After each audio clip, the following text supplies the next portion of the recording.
Welcome to episode 12 of Two Pastors in a Plant. We want to address an important question today. They're all important. But the question for us this morning is, how do Christians respond? Did I say morning? This evening. How do Christians respond to videos like the one of George Floyd? When we see something like that, and we know the context, and we hear the outcry around the country, what do we do? And I just want you to know this is June 17th. This is the first time we've had an opportunity to sit down and talk about this issue.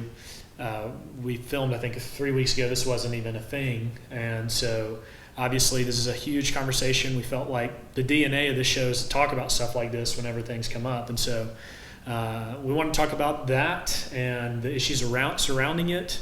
The video itself, just real quickly, it's a little over 8 minutes, and it is brutal. I know you'll probably talk about this in a second, but I couldn't watch but a few seconds of it, and clearly, it doesn't take long to see that this is a pretty brutal choke, knee to the throat, sort of abuse of authority. But the outcry, I think, if you can kind of distill it down into one sentence, is, if this man was white, this wouldn't happen. And let's talk a little bit about that. When we see a video like that, when we understand the context, when we hear what's going on in the country, what do we do, as the church? Mm-hmm. What's our response? Well, I'm glad in God's providence that we had to wait several weeks before we recorded a new episode, just because I needed that much time to reflect on this. Proverbs 29:20 says, "Do you see a man who speaks in haste? There's more hope for a fool than him." And I think if I'd said anything much sooner than this, it would have been foolish. In fact, I have a blog, and I've started and deleted probably 3 or 4 posts on this, just because I didn't know what to say. And then it's even more problematic because I'm white. And this a lot of the conversation around this is about the experience of black people in the United States. So let's just state what the context is. The context is, we have in the United States, I don't think anybody can argue, a history of racism, that the black experience in America is not the same as the white experience. Blacks in Mississippi could not go to school with whites until 1970. They were largely prohibited from voting until the 1960s. In fact, a lot of the restrictions of law, didn't completely go away until the 80s. Specifically, jury selection. There was bias against black citizens in jury selections in the country, not just in the state. Yeah, that was nationwide until the Batson decision from the Supreme Court. I think that was 1982. And then you could argue there are inequities that continue today, but de jure force of law, systemic racism, that nobody can argue, but that was a huge part of American history for most of our country's history. And so the context is, we need to be able to say without qualification, Black Lives Matter. Mm-hmm. Not supporting the organization. The organization has different principles than I can go along with, but just the bare fact that Black Lives Matter, which is a big part of the response, I think, among both blacks in the United States and other ethnicities. Everybody wants to affirm that, or the vast majority of people want to affirm that. And as a Christian, as Christians, we need to affirm that. That is a Christian issue, that in the New Testament, there's only one race. There's a human race. And salvation, relationships are not bound by ethnicity anymore. In the Old Covenant, you had to be a Jew to be a believer in God, to be a follower of the one true God, but that's not true in the New Covenant. It's open for all peoples, tribes, tongues, and nations. So over and over again in the New Testament, you see how God is tearing down the dividing wall between the races and making one new people out of multiple peoples. So that's the bigger context. Now the video itself, the death of George Floyd itself, I have not watched the whole video just because I don't want to watch anybody die. I saw just enough to see the very end and his limp body, and I don't want to watch the rest of it. but I do think that even though that's the context, I think we need to be careful as Christians and not say we know what was in the hearts of those four men. It certainly looks bad, but those men will be judged. They're going to be judged by a jury of their peers. They've been charged with either murder or as accessories to murder. It is not my job in Mississippi to judge those individuals. And as Christians, we know you don't judge motives of others. But we can say that and still acknowledge that there are systemic problems. We can watch a video like this and, at least understand maybe that could be what it is, right? But we don't know. We don't know, right? And we can go along. We can still grieve with people who've had experiences that we can't relate to. Absolutely. Yeah.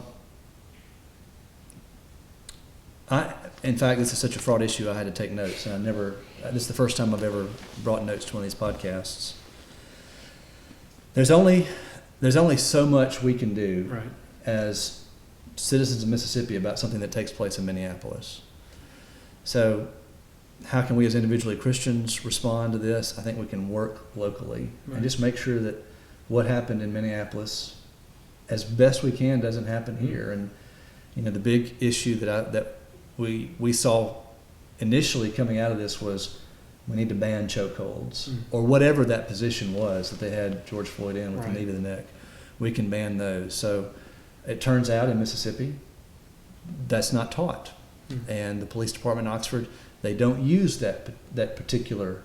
They don't restrain suspects like that, and that's good. But working locally, going to Board of Aldermen meetings, getting to know. Oxford's a small enough town. You can know the alderman, you can know the mayor, you can know the chief of police, you can know your police officers or a lot of them, and we can work locally to make sure that the laws are equally applied in our city.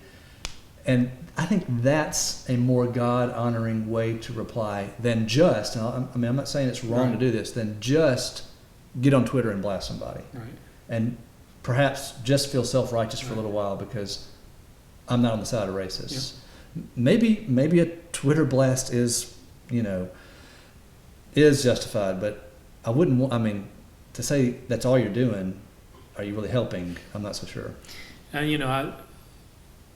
if you or have Facebook, by the way. If you have the time, I'd encourage you to watch some of JD's comments in the last few sermons. Have been very timely. We haven't,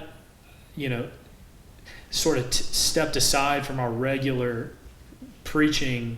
We're walking through 1 Thessalonians, but I think in 2 of your sermons you had a great application about what we've been going through, and I've really appreciated hearing that in the prayers before all of our sermons. It seems like obviously that's the approach you're using Sunday mornings. You're using that outlet to get your heart across and the church by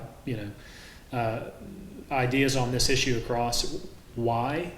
Would you have any other thoughts on that? Why?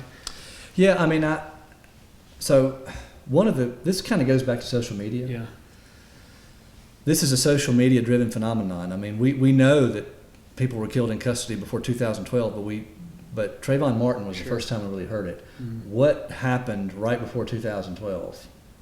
Well, everybody got an iPhone. Mm. And so this is a social media driven phenomenon, not the systemic racism, that's always been there, but this particular reaction to it. And that's good in a big way, because now people are aware of individual injustices, and maybe those officers would not have been arrested in Minneapolis had it not been recorded. Right. Maybe Ahmaud Arbery's killers would not have been arrested. Maybe they would have never brought charges. And again, we're okay with people being arrested because in the United States they're going to get their day in court. Okay, that they're going to get attorneys, they're going to get their day in court. That's not a determination of guilt. That's just saying that some prosecutor saw enough to file charges. So in that respect, if it's bringing questionable practices to light, social media is a great thing. But we don't let social media drive what we do as a church. Because then we would just be moving from outrage to outrage. It is proven that social media is set up in such a way so that less than 10% of the users drive 90% of the content. And the algorithms on Facebook in particular, but I think on Twitter also, are designed to keep you worked up. And that's not our calling as a church, to move from outrage to outrage and comment on it. Our calling is to preach God's word, but you don't preach God's word in a vacuum. You preach it in the context of the environment which you're living. So I did look hard. I mean, it was on my mind. Sure. So as we're not deviating from our normal course of the ministry of the word on Sunday mornings in light of George Floyd, but it comes up because it's on the minds of our people, and it would be pastoral malpractice to just refuse to consider what everybody's thinking about. But I hope it was faithful to the model that we've always had at Grace Bible, and that is to always pray against injustice, whether it's abortion or sex trafficking or poverty or racism. Right. I mean, I think we've got a long track record of speaking against those issues because it's in the Bible. And so speak against those, but yet let God's word drive what we do on Sunday mornings and not current event, because then I would burn out as a minister in about 18 months if I had to let outrage drive what I did. Social media is not the best medium to get your heart out. No. And I would go so far as to say this. I mean, I've had to back off even more. I mean, I wasn't a big social media guy, but there are legitimate mental health reasons to get away from social media. It is not natural to read so many. You would never in 1 hour engage that many angry people at one time. But in social media, you can engage with hundreds of violently angry people all the time. Just don't think that doesn't have an effect on you. Sure. Well, this probably is going to be a little bit longer of an episode than we're used to, and that's okay. Maybe we go 12, 14 minutes, which is a little bit longer. But do you have You can always turn it off. You can always turn it off. Do you have any other last thoughts about this? We're going to have one more episode, but I know you've got some great notes over there. Anything you'd like to share? I don't know about that. No, I just, we're called to act ultimately out of love, and I don't know that it's ever been easy in society to act out of love, but it really is now. It's so complex, the facts that we're facing, especially when it comes to... Especially as two white guys, honestly. Absolutely. And just... At least for this show, sorry. And, I really wish we had, one of our elders here who's a black man to talk about these issues. We probably need to get him on here. But, it's difficult, and let's be gracious and patient with one another, because it's not always easy to know how to react. It's not always easy to know the wisest word to speak because of the complexity of the issues, because we're hearing from so many different voices. We just need to preach patience and understanding. Well, thanks.